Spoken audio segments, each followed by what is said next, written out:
I should be honest with you. The company's gone. I've nothing. I wanted you to hear it from me. Well, that does change the arithmetic, doesn't it? Nobody marries a sinking ship. You should go. She already paid for the coffee. You've never paid for anything in your life. Do you know who I am? A man leaving. That's all I need to know. Take your time. There was a man at the sink in the back of a cheap diner, elbow deep in gray water, and he had already decided to lose. Not out of weakness, by choice. A woman 4 tables away had just told the man across from her that she had lost everything. The money, the name, the whole life people assumed she carried like a coat, and she was watching his face to see what he would do with it. 12 men before this one had reached for their coats. The dishwasher heard every word through the swinging door, and something in him went very still. He could win this the slow way, on purpose. He could let a room believe he was nothing, and never once correct them. He dried his hands on a gray apron. He had learned, a long time ago, that the smallest men swing the loudest. Her name was Diana Ashford, and once she had been the kind of woman other women studied at parties, trying to learn how she stood so straight. She ran a company her grandfather had built, and she was good at it. Better than the men who signed her checks liked to admit. But 3 winters back, a rumor had gone around a certain kind of dinner table that the Ashford accounts were bleeding out, that the family was finished. None of it was true. It did not have to be true. The man she loved had heard it, and by morning he was gone, and he had taken with him her last belief that anyone stayed for the person and not the ledger. So she built herself a test, quiet and cruel, and entirely her own. Every man they sent her, she would look in the eye over the appetizers and tell him she had nothing left. No company, no inheritance, a borrowed coat and a mountain of debt. Then she would sit very still and count the seconds before he found a reason to leave. 12 men had left. A few managed a full minute of politeness first. Most did not trouble themselves. Her family kept arranging the dates, one after another, certain they were curing her of something, never once guessing what she was really doing across those white tablecloths. The dishwasher's name was Adam Reyes, and the diner paid him by the hour to make dirty things clean. He was broad through the shoulders and quiet in a way that made new co-workers nervous until they got used to it. In the breast pocket of his shirt, he kept a photograph of a small girl with a gap in her teeth, folded so many times and washed so often that her face had gone soft as cloth. Nora, 7 years old, home with a neighbor, waiting up past her bedtime to hear how his shift went. He worked the sink and the fryer and whatever else the night threw at him, and he asked no one for anything, and that suited him fine. There was a young man on the floor that night too, though nobody at the fine tables would remember his face. His name was August, barely 20. 3 weeks into this second job, working the diner counter after his shift at a marble restaurant across town, so he could send a little more home toward his sister's tuition. He was refilling ketchup bottles when the woman at table 4 began to speak, and he was close enough to hear the tremor under her practiced calm. He glanced at Adam through the kitchen pass, and Adam was already looking at the table, and August thought, without knowing why, that something was about to happen. Adam came out to bust the front because a girl had called in sick, and that was the only reason he stood near enough to hear Diana say the words that turned the room to glass. "I should be honest with you," she told the polished man across from her. "The company is gone. I have nothing. I wanted you to hear it from me." She said it the way a person recites a line they have worn smooth from too much use. And Adam, wiping down the counter 3 feet away, felt the old stillness come over him, like cold water rising from the floor. The polished man was Preston Vane, sent by the family with the understanding that he would come home engaged. He set down his fork. He laughed once, a short, ugly sound with no warmth in it. "Well," he said, "that does change the arithmetic, doesn't it?" He looked at her the way a man looks at a car he has stopped intending to buy. "You could have saved us both the evening. Nobody marries a sinking ship, sweetheart. You'll understand." And he reached for his wallet, not to pay, but to make a show of counting what he had no intention of spending. Adam had watched 100 men like Preston across 100 tables in another life, and he knew the exact shape of the cruelty coming next. He set the rag down. He did not raise his voice. He simply stepped over, filled the woman's water glass to the brim, and said to Preston, plainly, "You should go. She already paid for the coffee. You've never paid for anything in your life." The room went quiet, the way a room does when someone finally says the thing everyone is thinking. Preston's face colored. "Do you know who I am?" he said. Adam looked at him for a long moment, dish towel over his shoulder, water still dripping from his forearms. "A man leaving," he said. "That's all I need to know." And to the woman, gentler, he added only, "Take your time. Nobody here is going to rush you." Then he picked up the rag and went back to the counter, as though he had done nothing more remarkable than refill a glass. He did not notice the older woman in the corner booth until she stood. She was silver-haired and beautifully dressed, out of place in that diner as a diamond on a plate of eggs, and she had watched the whole thing over the rim of a cup she never meant to drink.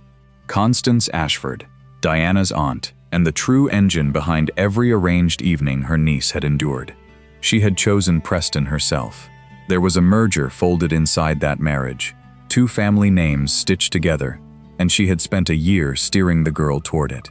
Now a man in a wet apron had wrecked it in 90 seconds, in front of witnesses, and made her chosen suitor look like exactly what he was. Constance walked to the counter with her chin high and her gloves in her hand. "That was quite a performance," she said. "Very noble, very cheap." She studied him the way she studied everything, pricing it. "Men like you love a moment like this. You get to feel large for an evening. But I have watched better men than you fold the instant there was nothing in it for them." She let the words settle, then set her hook. "There is a dinner tomorrow. A real one, not this. My niece will be there. I will wager the whole room that if you sat across from her and heard she was ruined, you would be out the door with the rest. Come prove me wrong, if you dare." Adam wiped a glass and set it on the rack. "I don't care what you think a man is," he said. "And I've got no need to prove anything to you." He should have left it there, but his eyes went, once, past Constance's shoulder to the woman still sitting at table 4, Diana, who had not moved, who was looking at him now with an expression he could not read and did not expect. Something passed between them, wordless, quick, gone before either could name it. He looked away first. "But I'll come," he said, "for the dinner, not for your wager." He did not yet know she was the woman he had defended. He only knew he had seen a face that had forgotten what it looked like to be believed. Constance did not leave it at the wager.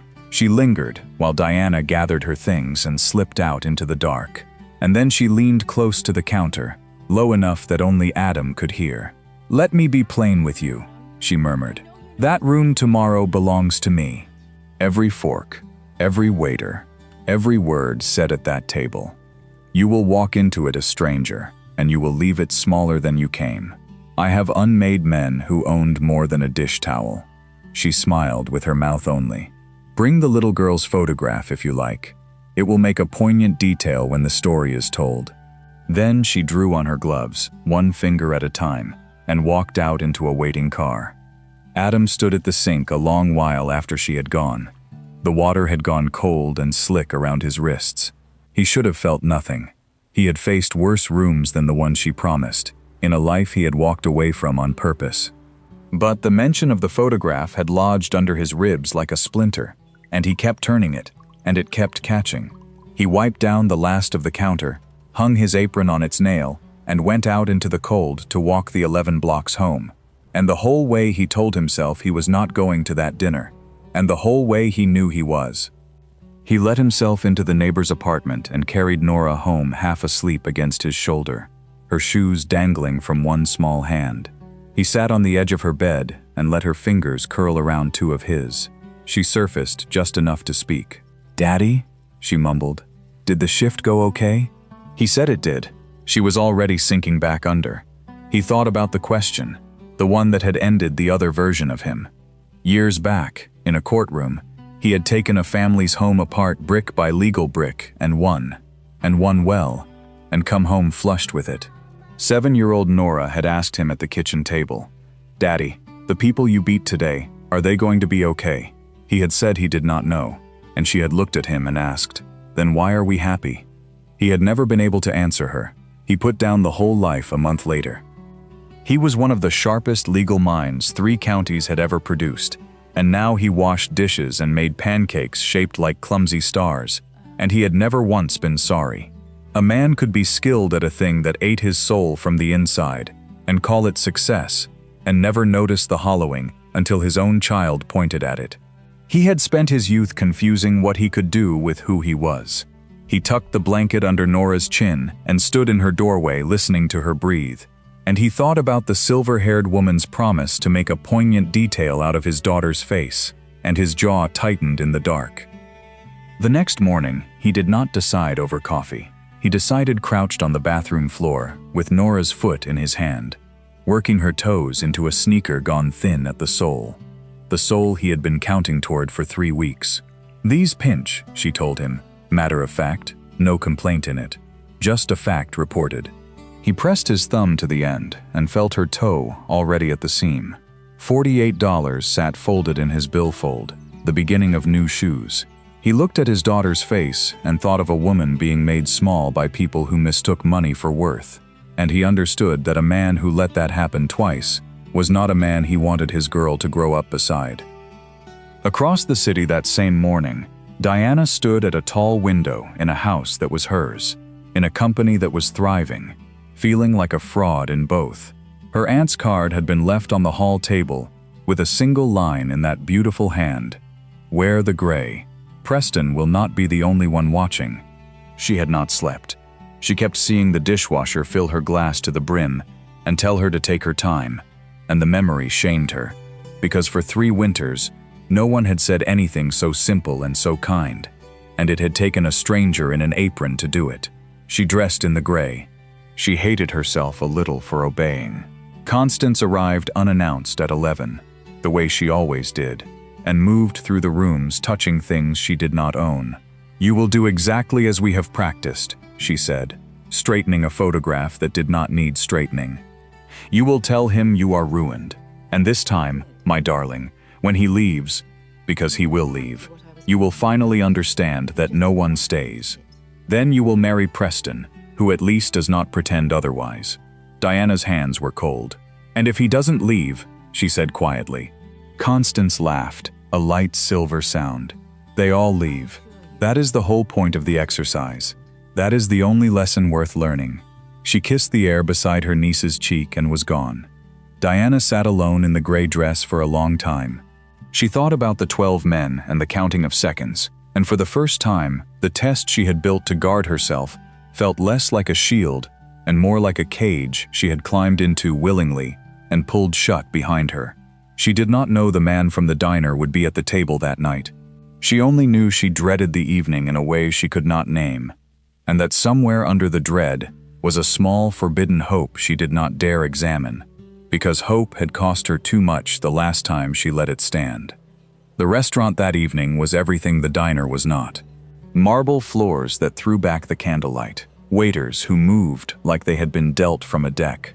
On the wall near the kitchen door hung 2 cameras nobody looked at twice, and there, in a pressed vest carrying water pitchers, was August, working the job he was proud of, the one across town from the diner. He recognized the family at the long table by the window the moment they were seated. He had waited them before, 2 weeks running, and both times a young woman had run a card that came back declined while the table laughed.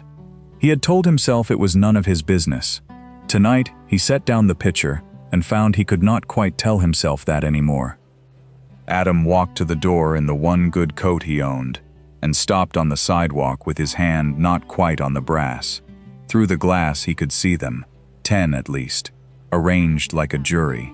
He could hear, faintly, the pitch of their laughter. He thought about turning around. He thought about Nora asleep at the neighbor's and the shoes he had not bought. Then he thought of the woman with the forgotten face, and he opened the door and stepped onto the marble, and every head at that long table turned toward him at once, and he understood he had walked into a theater where he was the only one who had not been handed a script. Diana was seated at the head, and when she saw him, her hand tightened on her napkin until the knuckles went white. She knew him, and in the same breath he knew her, the face from the diner, the woman he had told to take her time, seated now at the head of the very table he had been dared to enter. The recognition landed in his chest like a stone dropped into still water. All day she had told herself the diner meant nothing, that a man refilling a glass was only a man doing a small job. But there he stood in his good coat that was not good enough for this room, and her aunt was smiling, and Preston sat smug at the far end, and Diana felt the whole cruel machine of her own family close around them both. She had built a test to protect herself. Tonight her family had stolen it and turned it into a blade, and she could not yet see how to take it back. They seated Adam across from her. Wine came that he had not ordered.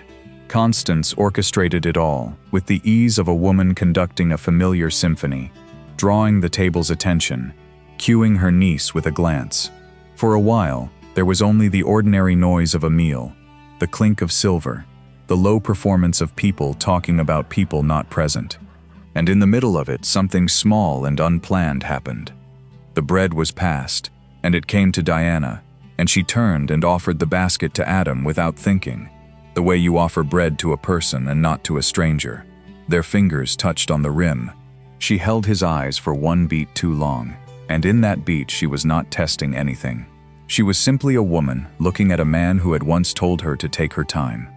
He took a piece of bread he did not want and set it on his plate. "Thank you," he said, low, only to her.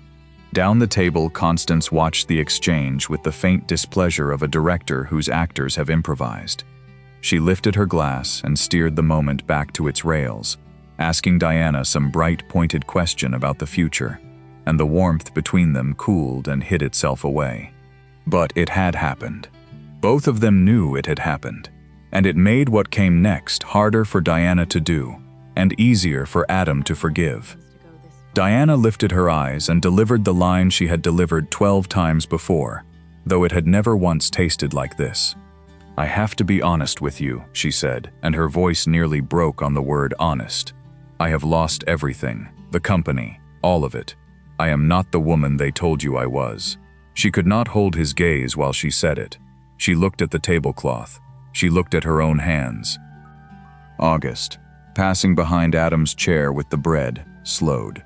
He had heard that exact sentence, in that exact frightened cadence, at this exact table 2 weeks ago, and something about the way the family leaned forward to feed on it turned his stomach. He set the basket down too hard. The manager, hovering by the wall, gave him a look that said, "Keep walking." He kept walking. But he had begun, in that moment, to count the wrongs, and to know that a count once begun would have to be spoken aloud. The bill was brought early, on Constance's private signal, folded on a silver tray.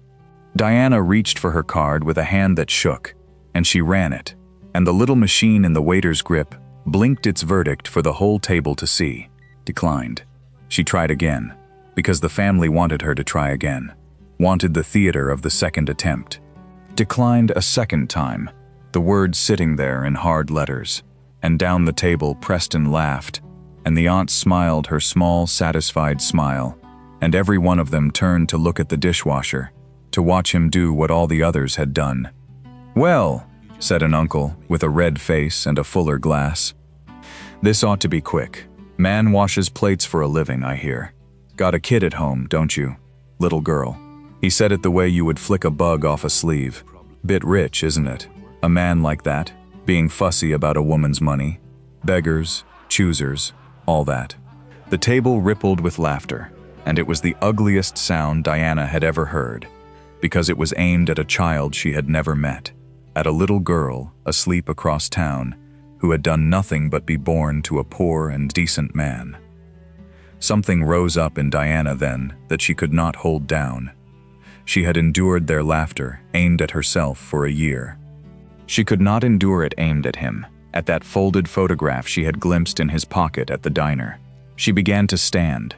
She began to open her mouth to say all of it, the truth, the test, the company that was whole and thriving, the wager, everything, to burn the whole cruel evening to the ground and take him out of it. And Adam looked at her. One look. calm and level, asking her, without a word, to wait, to trust him a little longer. She sat back down slowly, her heart pounding, guilt sitting in her throat like a stone she could not swallow. Then Adam reached into his coat. He took out a worn billfold, and from it he counted onto the silver tray every bill he had. 2 20s, a 5, a scatter of 1s, $48, the money meant for Nora's shoes, laid down without a flicker of hesitation. That should cover the meal, he said quietly, to Diana, not to the room. And if it doesn't, I'll come wash the dishes. I know how. He folded the empty billfold and put it away. You don't owe these people an explanation for your bank account, and you don't owe me one either. I tell these stories because the quiet ones deserve to be heard as much as the loud ones do. And if this one has hold of you now, stay with me to the end. It is nearly there, and the best of it is still coming. Because at the far wall, the manager had finally run out of patience with a certain young waiter. August had stopped a second time. He had set down his tray and stepped toward the table, unable to keep still, and he said, "To no one and to everyone, this is not right. I have watched you do this. 2 weeks ago it was another woman, and before her, another. 3 that I have seen you corner in this room." The manager was at his elbow in an instant, hissing that he was fired, that he could collect his things and get out, that he would never work in this city again. August stood his ground with his hands shaking at his sides. 20 years old, and about to lose everything for a stranger, and he did not sit down. That was the moment the dishwasher's other set of tools came quietly out of the drawer. "Don't move," Adam said to August without lifting his voice, and then to the manager, "You will want to think very carefully about firing a man for telling the truth in front of witnesses. There are laws about that.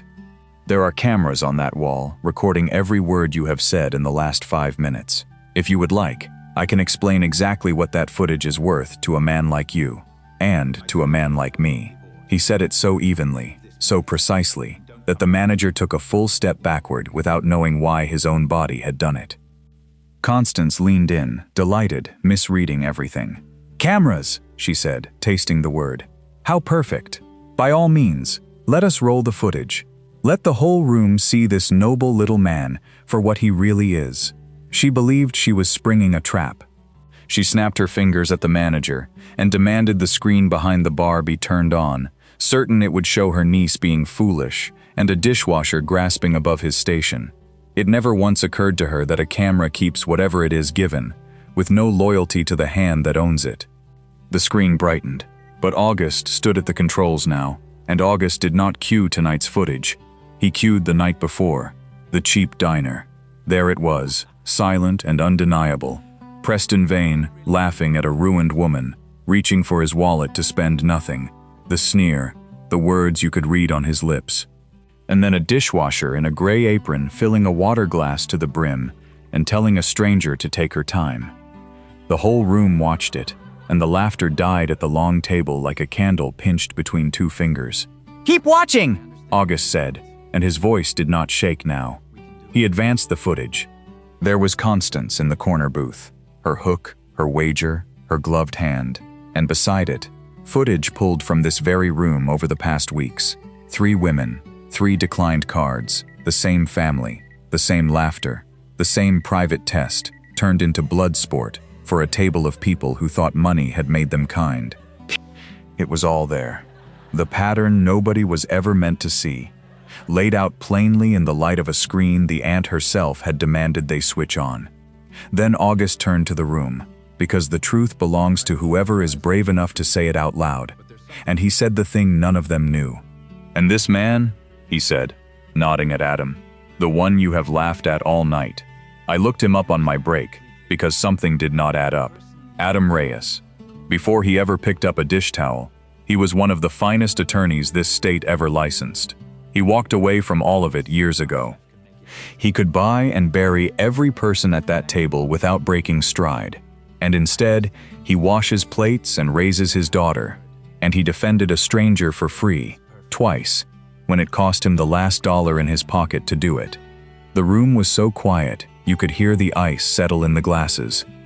Constance's face had gone the gray of old paper. She reached for something to say, and found nothing there.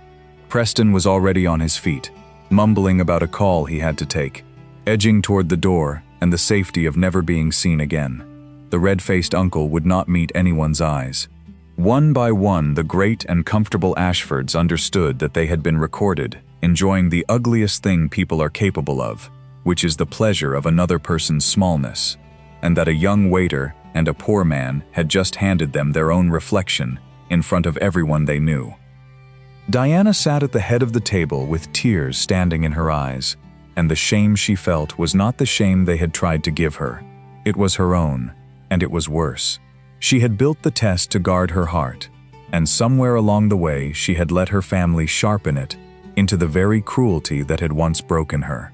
She looked at the $48 still lying on the silver tray, the shoe money of a man who had nothing, and she understood that he had passed a test she was no longer proud of giving. "It is not gone," she said finally, into the quiet, her voice cracking wide open. "The company, any of it, I lied. I have lied to 12 men, and I told myself it was to protect myself, and tonight I let them point it at you and your little girl, and I will never forgive myself for that." Adam stood and gathered his coat. "You don't need my forgiveness," he said. "You need to stop letting people who would sell you decide what you are worth."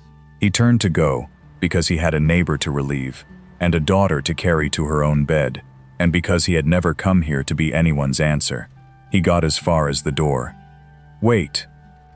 Diana was on her feet, past her aunt, past the wreckage of the table, following him out onto the marble, and through the door, into the cold air of the street, where the noise of the room fell away behind them.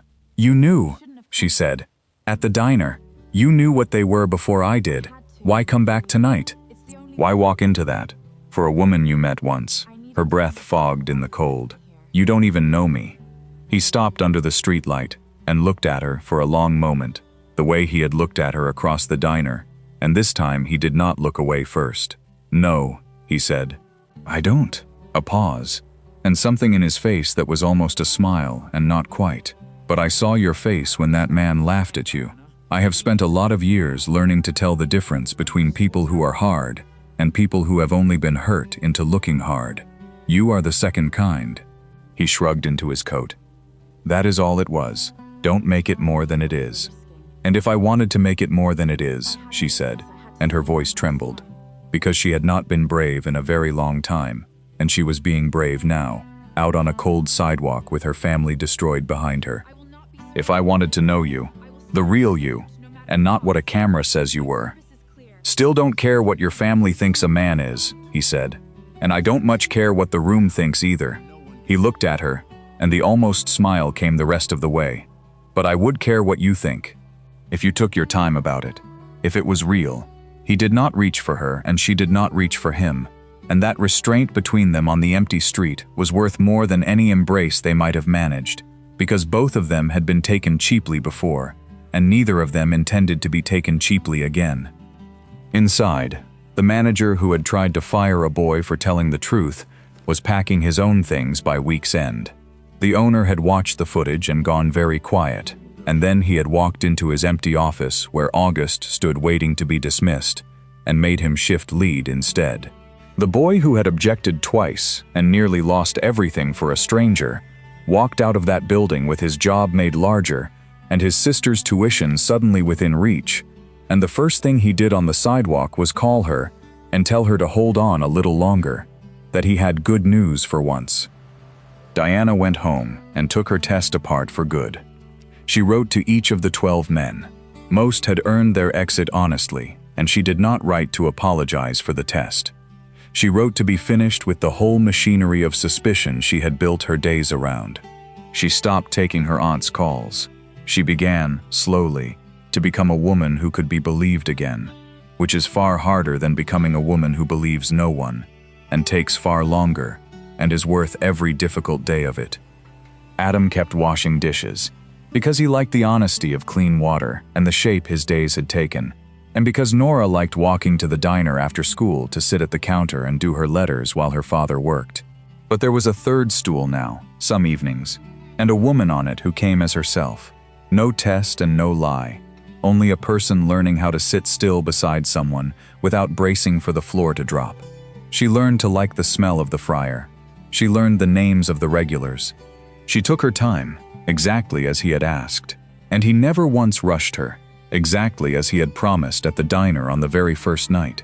He bought Nora the shoes the following Friday. It was Nora, of course, who asked the question that settled it, the way children ask the true things straight out. "Daddy?" she said one evening, swinging her legs on the counter stool, looking between the two grown-ups. "Is she going to be okay?"